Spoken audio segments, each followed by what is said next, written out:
Purihin ng Panginoon sa araw na ito at mapagpalang araw po sa lahat. Muli po, tunghayan po natin ang sinasabi dito sa Jeremiah sa chapter 12, sa verse 5 po tayo magko-concentrate. So, Jeremiah's complaint.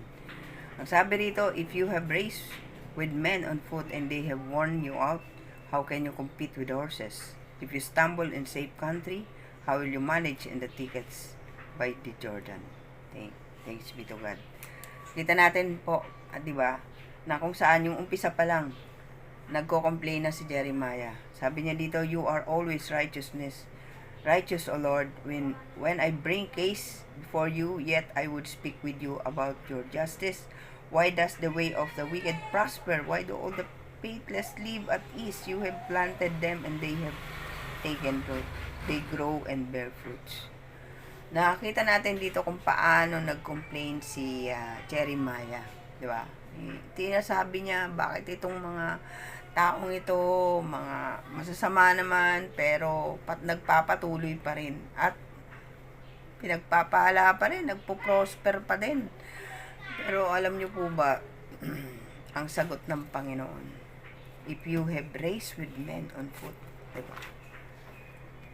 Kung ikaw ay hindi mo naman sabi nga, di ba, kung hindi ka makatagal sa pakikipaghabulan sa mga taong ito, paano ka makikipagpaligsahan sa mga kabayo? Sabi sa Tagalog, kung ikay nadarapa sa patag na lupain, paano ka makakatagal sa kagubatan ng Jordan? Alam niyo po ba itong mensaheng ito ay napakalaga sa ating mga Kristiyano?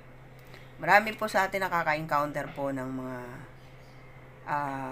hindi magagandang, nakaka-discourage na pangyayari. Lalo na po kapag tayo nagsishare. Lalo na pagka tayo ay nagbabahagi, di ba? Ng banal na salita ng Panginoon. Na-experience mo na ba yung nagbibigay ka ng tracts, andun yung kukusutin siya mismo sa harapan mo. Andun yung kapag nagbibigay ka, tatabigin yung kamay mo, at yung pag nagbibigay ka ay kulang na lang mag 360 degrees yung ikot ng ulo nila sa kakailing. Diba? Na-experience mo na ba yun? Na-experience mo na ba yung nag-share ka sa isang bahay, andun yung nagpapaluan, andun yung nagsiselfone, andun yung lakad ng lakad, magpapatuloy ka pa ba? Andun po yung natin na kung saan yung discouragement natin, napakadami pong discouragement sa atin bilang isang Kristiyano.